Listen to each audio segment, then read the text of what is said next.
আজকে আমরা সংগ্রামের বিপ্লবের সুন্দরের রাঙামাটিতে এসে উপস্থিত হয়েছি। আমার সংগ্রামের সহযোদ্ধারা আপনাদের মাঝে আমাদের অভ্যুত্থানের অসংখ্য সহযোদ্ধা আজকে উপস্থিত রয়েছে। আপনাদের প্রতি আমাদের অন্তরের অন্তঃস্থল থেকে কৃতজ্ঞতা। আমাদের ঐক্যবদ্ধভাবে জাতি ধর্ম বর্ণ নির্বিশেষে আমাদের এই দেশকে, আমাদের এই রাঙামাটিকে, আমাদের এই পার্বত্য চট্টগ্রামকে সামনের দিকে এগিয়ে নিয়ে যেতে হবে। আমাদেরকে যেন কেউ কোনোভাবে ব্যবহার না করতে পারে, আমরা আমাদের সেই অধিকারের বিষয়ে আমাদের সচেতন থাকতে হবে। সংগ্রামী রাঙামাটি, আমরা আপনাদের সহযোদ্ধা। আমরা যদি কখনো অনিচ্ছাকৃত কোনো ভুলও করি, সেই ভুল সংশোধন করার মানসিকতা আমাদের সবসময় থাকবে। আপনারা যে কোনো সময় যে কোনো পরামর্শ দিয়ে আমাদেরকে সংশোধন করবেন। কিছুদিন পূর্বে এমন হয়েছিল, আমারই একটি ভুল হয়েছিল। অনিচ্ছাকৃত আমাদের আরেক সংগ্রামী পাহাড়ের জনপদ বান্দরবান নিয়ে আমার থেকে অনিচ্ছাকৃত আরেকটি কথা বের হয়েছিল। পরক্ষণেই আমার মনে হয়েছে এই কথাটি আমার আসলে বলা উচিত হয়নি। আমি আজকে আপনাদের সামনে সেটির জন্য দুঃখ প্রকাশ করতে চাই। তবে একটি গুরুত্বপূর্ণ বিষয় হচ্ছে, আমাদের এই রাষ্ট্র কাঠামোতে, আমাদের এই আমলাতন্ত্রে, আমাদের এই বিভিন্ন বাহিনীতে একটা কালচার আছে, একটা চর্চা আছে যে কেউ যদি কোনো জায়গায় অপরাধ করে, কোনো দুর্নীতির সাথে সম্পৃক্ত থাকে, কোনো সরকারি কর্মকর্তা কর্মচারী আমলা, তাকে পানিশমেন্ট পোস্টিং হিসেবে পার্বত্য চট্টগ্রামে, উত্তরাঞ্চলের নীলফামারী, লালমনিরহাট, পঞ্চগড়, ওইদিকে ভোলা, এইসব জেলায় পাঠিয়ে দেওয়া হয়। আমাদের এই রাষ্ট্র ব্যবস্থার কাছে প্রশ্ন, এই যে উত্তর দক্ষিণ পূর্ব পশ্চিমের প্রান্তিক জেলাগুলোতে আমাদের যে ভাইরা বোনেরা, যে সাধারণ জনগণ বসবাস করে, তারা কি অন্যান্য জনগণ থেকে ভিন্ন নাকি? সেখানে কেন এভাবে পানিশমেন্ট পোস্টিং দেওয়া হবে? এই পানিশমেন্ট পোস্টিং এর মাধ্যমে কোন একজন অসৎ অফিসারের সাজা হতে পারে না। তার নির্ধারিত আইনি কাঠামোর মধ্য দিয়ে তাকে তার অপরাধ অনুযায়ী শাস্তির আওতায় নিয়ে আসতে হবে। কারণ যে দুর্নীতিবাজ, যে বিভিন্ন জায়গায় সরকারি কর্মকর্তা কর্মচারী হয়ে ক্ষমতার অপব্যবহার করেছে, সে যদি ওই ঢাকায় থাকে সেখানেও করবে, সে যদি রাঙামাটিতে আসে এখানেও করবে।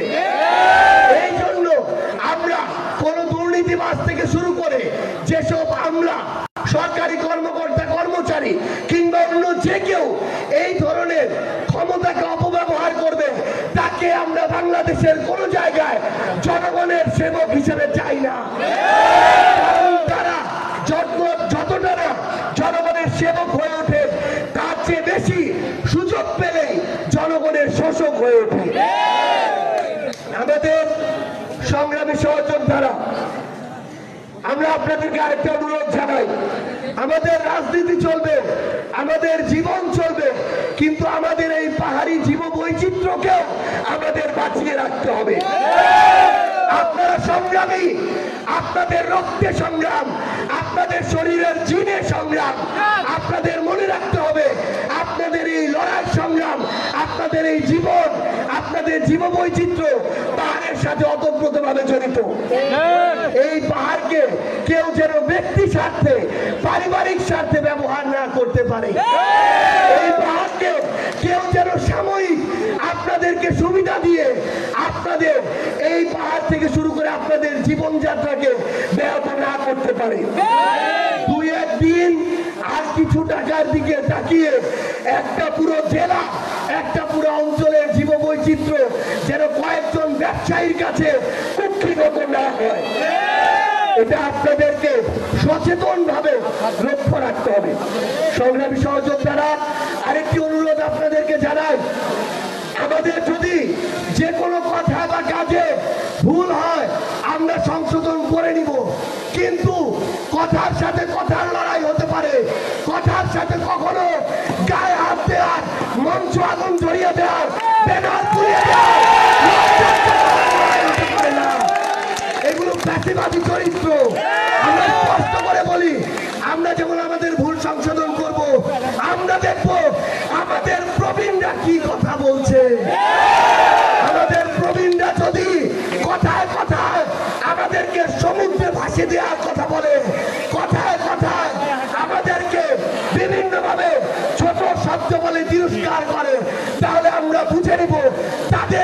আমাদের রাষ্ট্রে আর কিছু নেই।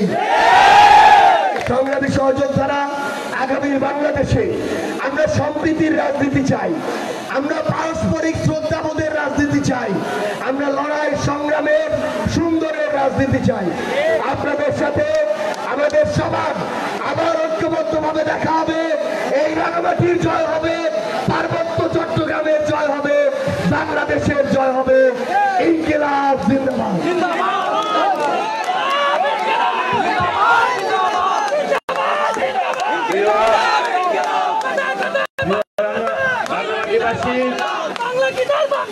আমাদের উপরে অনেক নির্যাতন চালানো হয়েছে। গণ অভ্যুত্থানের সময় বাংলাদেশের অনেক মানুষের উপরে জীবন বৈচিত্র্যে আঘাত চালানো হয়েছে।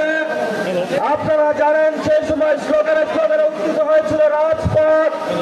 এই পর্যায়ে স্লোগান দেওয়ার জন্য আমি অনুরোধ জানাচ্ছি জনাব হাসনাত আব্দুল্লাহকে।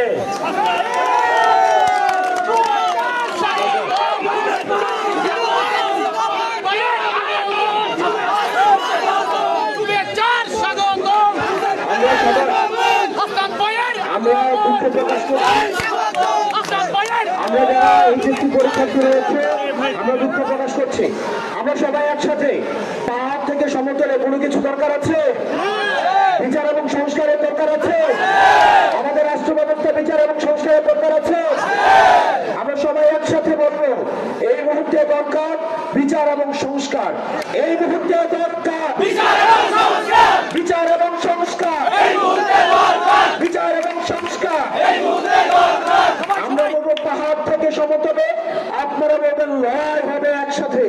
পাহাড় থেকে সমতলে, পাহাড় থেকে সমতলে, ইনকিলাব ইনকিলাব, আপোষ না সংগ্রাম, দাঁড়াবি না রাজপথ, আপোষ না সংগ্রাম। সম্প্রীতি, সৌহার্দ্য এবং ইনসাফের রাজনীতি কায়েম হোক এবং আমরা এই তরুণ প্রজন্ম আমরা আমাদের জীবন দিয়ে চেষ্টা করব আমরা ভুল ভ্রান্তির ঊর্ধ্বে উঠে যেন ইনসাফপূর্ণ একটা রাষ্ট্র ব্যবস্থা এবং সমাজ ব্যবস্থা গড়ে তুলতে পারি, যেখানে বিভিন্ন জাতিগোষ্ঠী, বিভিন্ন ধর্ম, বিভিন্ন ভাষার মানুষের সমান অধিকার প্রতিষ্ঠিত হয়।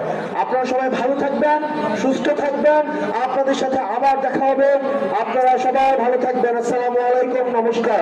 রাঙ্গামাটি যাচ্ছে আপনাদের জাতীয় নাগরিক পার্টির শুভেচ্ছা এবং সালাম জানাচ্ছি। প্রথমে আমি দুঃখ প্রকাশ করছি জনজীবনে বিঘ্ন ঘটার জন্য আজকের সমাবেশের কারণে। আপনারা জানেন যে জাতীয় নাগরিক পার্টি দেশ গড়তে জুলাই পদযাত্রায় প্রত্যেকটি জেলায় যাচ্ছে, প্রত্যেকটি সম্প্রদায়, প্রত্যেকটি ধর্মের, প্রত্যেকটি জনপদের মানুষের কাছে যাচ্ছে।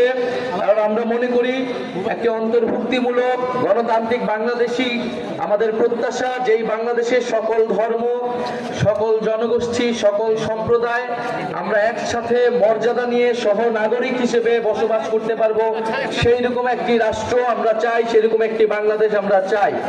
আমরা দেখেছি গত 50 বছরে বাংলাদেশকে নানাভাবে বিভাজিত করে রাখা হয়েছিল এবং এর যার বড় শিকার হচ্ছে এই পার্বত্য চট্টগ্রাম। পার্বত্য চট্টগ্রামে নানা বিভাজন, নানা অশান্তি জিয়ে রেখে অন্য একটি পক্ষ বারবার সুবিধা নেওয়ার চেষ্টা করে। আমরা এই তৃতীয় কোনো পক্ষকে আর সুবিধা নিতে দিব না। আমাদের মধ্যে যদি নিজের কোনো সমস্যা থাকে, সম্প্রদায়গুলোর মধ্যে আমাদের সমস্যা থাকলে আমরা নিজেরা এটার সুরাহা করবো, আমরা নিজেরা বসে এটার সমাধান করব, কিন্তু অন্য কোনো পক্ষকে এটার সুযোগ আমরা নিতে দিব না। এটা আপনারা আমরা সকলে মিলে আমাদেরকে ঐক্যবদ্ধ হতে হবে। দ্বিতীয়ত, আমরা মনে করি যে বাংলাদেশে যে 72-এর সংবিধানের বিরুদ্ধে আমরা বলে আসতেছি যে মুজিববাদী সংবিধান, যেই সংবিধানে সকল জনগোষ্ঠীকে অন্তর্ভুক্ত করা হয়নি, বাঙালি জাতীয়তাবাদের নামে অবাঙালি জনগোষ্ঠীর সাথে এখানে বিভেদ তৈরি করে রাখা হয়েছে, ধর্ম নিরপেক্ষতাবাদের নামে ইসলামের সাথে অন্য ধর্মের বিভেদ তৈরি করে রাখা হয়েছে। আমরা সকল বিভেদের ঊর্ধ্বে গিয়ে সকল জনগোষ্ঠীকে মর্যাদা দিয়ে একটি সংবিধান তৈরি করতে চাই। আপনাদের রাঙামাটির নেতা এম.এন. লারমা সেই 72-এর সংবিধানের বিরোধিতা করেছিলেন। আমরা চাই যে মুজিববাদী সংবিধানকে বাতিল করে নতুন একটি গণতান্ত্রিক সংবিধান আপনি আমি মিলে বসে নতুন একটি চুক্তি আমরা তৈরি করব, যেখানে আপনার অধিকারও থাকবে, আমার অধিকারও থাকবে। আমরা জানি পাহাড়ি জনগোষ্ঠী চাকমা, মারমা, তঞ্চঙ্গা, বন সহ অন্যান্য জনগোষ্ঠী তাদের ভাষা, ধর্ম, ভূমির অধিকার নিয়ে লড়াই করছে। অন্যদিকে যারা বাঙালি জাতিগোষ্ঠী রয়েছে তারাও নানান সুযোগ সুবিধা থেকে বঞ্চিত রয়েছে। আমরা উভয় সকল জনগোষ্ঠী এখানে নির্যাতিত, অধিকারহীন। ফলে আমাদের লড়াইটা আমাদেরকে একসাথেই করতে হবে, কাউকে বাদ দিয়ে করা যাবে না। প্রিয় সংগ্রামী বন্ধুগণ, আমরা সেই ঐক্য, সেই সম্প্রীতি, সেই সহানুভূতির কথা বলতে এসেছি। সেই সহানুভূতির এবং ঐক্য এবং সম্প্রীতির রাজনীতি জাতীয় নাগরিক পার্টি করতে চায়। তাহলে যে অশান্তি, যে বিভেদ বছরের পর বছর জিয়ে রাখা হয়েছে এবং আমরা সেই অশান্তি এবং বিভেদকে দূর করতে হবে এবং বাংলাদেশের সার্বভৌমত্ব, আঞ্চলিক অখণ্ডতা এবং জাতীয় নিরাপত্তার জন্য আমরা সবাই ঐক্যবদ্ধভাবে লড়াই করব। বাংলাদেশকে যে কোনো আধিপত্যবাদী শক্তির হাত থেকে রক্ষা করতে হলে বাংলাদেশের সকল সম্প্রদায়কে একত্রে ঐক্যবদ্ধভাবে এই লড়াইটা চালিয়ে যেতে হবে। রাঙামাটিবাসী কি সেটার জন্য প্রস্তুত আছে? আমরা জানি রাঙামাটিবাসী, পার্বত্য চট্টগ্রামবাসী, এই তরুণ প্রজন্ম, এই গণ অভ্যুত্থানের যে নেতৃবৃন্দ, সেই নেতৃবৃন্দের প্রতি আস্থাশীল হবে। আমরা রাঙামাটি দিয়ে আসছি, আমরা দেখেছি রাঙামাটির সৌন্দর্য, প্রাকৃতিক সৌন্দর্য। এই প্রাকৃতিক সৌন্দর্য বাংলাদেশের সম্পদ, বিশ্বের সম্পদ। আমরা দেখেছি রাঙামাটি সহ পার্বত্য চট্টগ্রামের যেই জনবৈচিত্র্য, ফলে বৈচিত্র্য কখনো বিভাজন হতে পারে না, বিদ্বেষের রূপ নিতে পারে না। আমরা জাতি বিদ্বেষ, ধর্ম বিদ্বেষ সবকিছুর ঊর্ধ্বে গিয়ে একটি শান্তি সৌহার্দ্যের চট্টগ্রাম পার্বত্য অঞ্চল আমরা গড়ে তুলতে চাই। আমরা একটি সৌহার্দ্যের বাংলাদেশ গড়ে তুলতে চাই। সেটার জন্য আমাদের ওয়াদা হতে হবে, সেটার জন্য আমাদের ঐক্যবদ্ধ হতে হবে। আরেকটি বিষয়, আমরা যেমন আমাদের সম্প্রদায়ের মধ্যে সৌহার্দ্য চাই, সম্প্রীতি চাই, একই সাথে আমাদের যে ফ্যাসিবাদ বিরোধী রাজনৈতিক দলগুলো রয়েছে সেই রাজনৈতিক দলগুলোর মধ্যে আমরা সেই সৌহার্দ্য এবং সম্প্রীতি চাই। পুরনো সংঘাত এবং বিরোধিতার রাজনীতি থেকে আমাদের বের হয়ে আসতে চাই। আমরা যদি কোনো সমালোচনা থাকে, সেই সমালোচনা আমরা গণতান্ত্রিকভাবে যাতে সবাই প্রকাশ করে, সেই আহ্বান সকল রাজনৈতিক দলের প্রতি আমরা দিতে চাই। আমরা সেই আওয়ামী লীগের আমলে দেখেছি রাজনৈতিক দলে দলে দ্বন্দ্ব, জনজীবনে যেই নিরাপত্তা বিঘ্নিত ঘটেছে, সেই রাজনীতি যাতে ফেরত নেওয়া যায়, সেই জায়গা থেকে আমরা যাতে সকল পক্ষ দায়িত্বশীল আচরণ করি, সেই আহ্বান আপনাদের দিতে চাই। জনগণের কাছে আমরা সবাই সবার বক্তব্য নিয়ে যাব। জনগণই বৈধতা, জনগণই ঠিক করবে জনগণ কাদের কাছে যাবে। রাঙামাটিবাসী, জাতীয় নাগরিক পার্টি আপনাদের কাছে পৌঁছে গিয়েছে। রাঙামাটির প্রত্যেকটি জনপদে, প্রত্যেকটি সম্প্রদায় আমরা পৌঁছে যাব। প্রত্যেকটি জনপদ সম্প্রদায়ের ধর্মীয় এবং সাংস্কৃতিক অধিকারের পক্ষে আমরা আছি। আমরা চাই আপনারা আপনাদের মাতৃভাষা আপনাদের সন্তানকে শিক্ষিত করবেন, আপনাদের সংস্কৃতি, আপনাদের ধর্ম, আপনাদের আচার আচরণ সবকিছুর সংরক্ষণ করবে। রাষ্ট্র বা কোনো বাহিনী সেখানে বাধা হয়ে দাঁড়াতে পারবে না। প্রিয় রাঙামাটিবাসী, আপনারা ঐক্যবদ্ধ হন যে গণ অভ্যুত্থানের মধ্য দিয়ে আমরা নতুন বাংলাদেশের আকাঙ্ক্ষা, এই বাংলাদেশ আপনার বাংলাদেশ, আমাদের বাংলাদেশ, আলেম সমাজের বাংলাদেশ, নারীদের বাংলাদেশ, হিন্দুদের বাংলাদেশ, চাকমা, মারমা, বং, তঞ্চঙ্গা সকল জনপদের সকল ধর্মের বাংলাদেশ। আমরা কি সেই বাংলাদেশ গঠন করব? সেই বাংলাদেশের জন্য আমরা লড়াই করব। ইনকিলাব, ইনকিলাব, এনসিপি, এনসিপি, ক্ষমতাটা জনতা, ইয়া প্রশ্ন সংগ্রাম, ইনকিলাব, ইনকিলাব।